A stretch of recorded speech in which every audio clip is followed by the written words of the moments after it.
5. La Edad de Oro de la Seguridad. Solo 2 décadas separaron el declive temporal de los movimientos antisemitas del estallido de la Primera Guerra Mundial. Este período ha sido adecuadamente descrito como una Edad de Oro de la Seguridad, porque solo unos pocos de los que entonces vivían advertían la debilidad inherente a esta estructura política, evidentemente anticuada, que, a pesar de todas las profecías de ruina inminente, continuaba funcionando con bastardo esplendor y con inexplicable y monótona tozudez. Codo con codo y aparentemente con igual estabilidad, un anacrónico despotismo en Rusia, una corrompida burocracia en Austria, un estúpido militarismo en Alemania y una mezquina república en continua crisis en Francia, todos bajo la sombra de la potencia mundial del Imperio Británico, consiguieron mantenerse. Ninguno de estos gobiernos era especialmente popular y todos se enfrentaban con una creciente oposición interior, pero en parte alguna parecía existir una seria voluntad política de lograr un cambio radical en las condiciones políticas. Europa estaba demasiado ocupada en la expansión económica para que cualquier nación o cualquier estrato social se tomara en serio las cuestiones políticas. Todo podía seguir adelante porque nadie se preocupaba, y según las penetrantes palabras de Chesterton, todo está prolongando su existencia negando que exista. El enorme crecimiento de la capacidad industrial y económica produjo un firme debilitamiento de los factores puramente políticos, mientras que al mismo tiempo las fuerzas económicas se tornaban dominantes en el juego internacional del poder. El poder era considerado sinónimo de la capacidad económica antes de que la gente descubriera que la capacidad económica e industrial son solamente sus modernos prerequisitos. En un sentido, el poder económico podía llevar a los gobiernos a su ruina porque poseían en la economía la misma fe que los simples hombres de negocios, que de alguna manera les habían convencido de que los medios de violencia del Estado tenían que ser exclusivamente utilizados para la protección de los intereses económicos y de la propiedad nacional. Durante un breve espacio de tiempo hubo algo de verdad en la afirmación de Walter Rathenau, según la cual 300 hombres, cada uno de los cuales conocía a los demás, tenía en sus manos los destinos del mundo. Esta curiosa situación duró exactamente hasta 1914, cuando por el simple hecho de la guerra se derrumbó la confianza que las masas habían sentido en el carácter providencial de la expansión económica. Los judíos se dejaron engañar, más que cualquier otro sector de los pueblos europeos, por las apariencias de la Edad de Oro de la Seguridad. El antisemitismo parecía ya algo del pasado. Cuanto más poder y prestigio perdían los gobiernos, menos se reparaba en los judíos.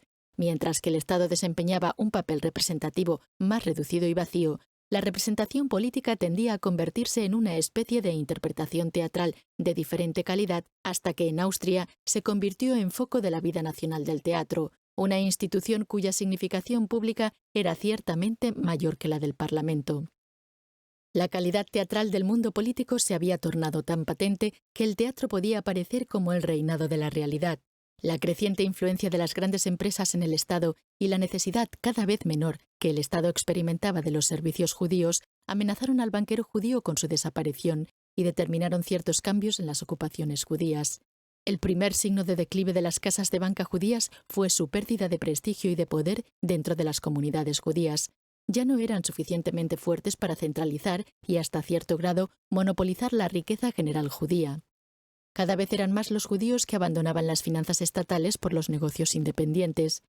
De los suministros de víveres y vestuario a ejércitos y gobiernos surgió el comercio judío en alimentos y granos y las industrias de la confección, en la que pronto adquirieron una posición destacada en todos los países. Las casas de empeño y las tiendas donde se vendían de todo en las pequeñas poblaciones rurales fueron las predecesoras de los grandes almacenes de las ciudades. Esto no significó que dejaran de existir las relaciones entre los judíos y los gobiernos, pero cada vez intervinieron en tales relaciones menos individuos, de forma tal que al final de este periodo tenemos casi la misma imagen que al principio: unos pocos individuos judíos en importantes posiciones financieras con escasa o nula conexión con los más amplios estratos de la clase media judía. Más importante que la expansión de la clase empresarial independiente judía fue otro cambio en la estructura ocupacional. Las juderías de la Europa central y occidental habían alcanzado un punto de saturación en riqueza y fortuna económica. Podía haber sido el momento en que mostraran que buscaban el dinero por el dinero o por el poder. En el primer caso podían haber extendido sus negocios y haberlos transmitido a sus descendientes. En el segundo caso podían haberse atrincherado más firmemente en las empresas estatales y luchado contra la influencia de las grandes empresas e industrias sobre los gobiernos, pero no hicieron ni una cosa ni otra. Al contrario, los hijos de prósperos hombres de negocios y en menor grado de los banqueros abandonaron las carreras de sus padres para seguir profesiones liberales o empeños puramente intelectuales que no habrían podido permitirse unas generaciones atrás. Lo que la nación-estado había temido tanto antaño, el nacimiento de una inteligencia judía, se realizaba ahora a un fantástico ritmo.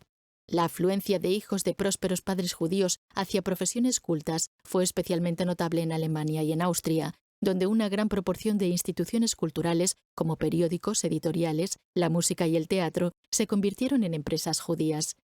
Lo que fue posible gracias a la preferencia y el respeto tradicionales de los judíos por las ocupaciones intelectuales, determinó una verdadera ruptura con la tradición, la asimilación intelectual y la nacionalización de importantes estratos de la judería de Europa occidental y central.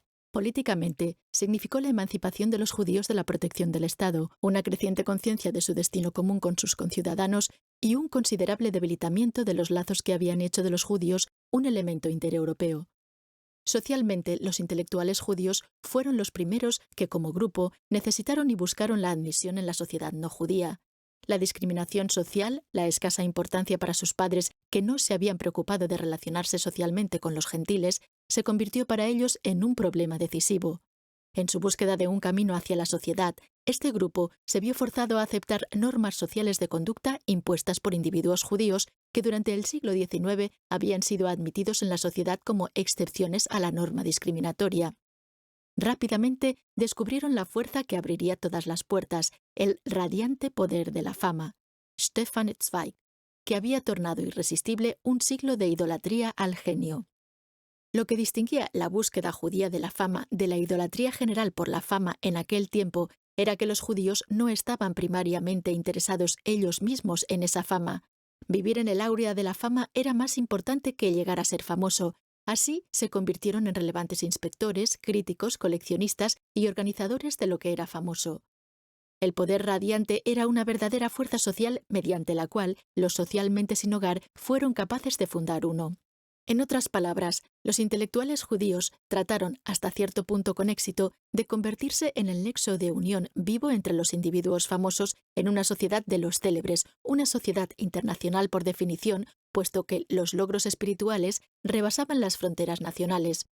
Este debilitamiento general de los factores políticos, puesto que las 2 décadas transcurridas habían acarreado una situación en la que la realidad y la apariencia, la realidad política y la interpretación teatral podían parodiarse mutua y fácilmente, les permitió entonces convertirse en representantes de una nebulosa sociedad internacional en la que ya no parecían válidos los prejuicios nacionales.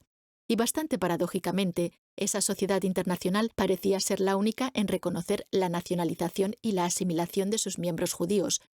A un judío austríaco le resultaba más fácil ser aceptado como austríaco en Francia que en Austria. La espuria ciudadanía mundial de esta generación, la ficticia nacionalidad que reivindicaban tan pronto como se mencionaba su origen judío, se asemejaban ya en parte a las de aquellos cuyos pasaportes más tarde concedería a su propietario el derecho de hallarse en cualquier país, excepto en aquel que lo había extendido. Por su verdadera naturaleza, estas circunstancias no podían hacer sino llevar a los judíos a una situación destacada justamente cuando sus actividades, su satisfacción y su felicidad en el mundo de apariencia demostraba que como grupo no deseaban en realidad ni el poder ni el dinero. Mientras los políticos y los autores serios se ocupaban entonces de la cuestión judía menos que en cualquier otro momento desde la emancipación, y mientras que el antisemitismo desaparecía casi enteramente de la abierta escena política, los judíos se convirtieron en símbolos de la sociedad como tal y en objeto de odio para todos aquellos a quienes la sociedad no aceptaba. El antisemitismo, tras haber perdido su base en las condiciones especiales que habían influido en su desarrollo durante el siglo XIX, podía ser libremente elaborado por charlatanes y fanáticos en esa fantástica mezcla de verdades a medias y salvajes supersticiones que emergió en Europa después de 1914, la ideología de todos los elementos frustrados y resentidos. Como la cuestión judía en su aspecto social se convirtió en un tema catalizador de la intranquilidad social hasta que finalmente una sociedad desintegrada se recristalizó ideológicamente en torno a una posible matanza de judíos, es necesario esbozar algunos de los trazos principales de la historia social de la judería emancipada en la sociedad burguesa del siglo pasado.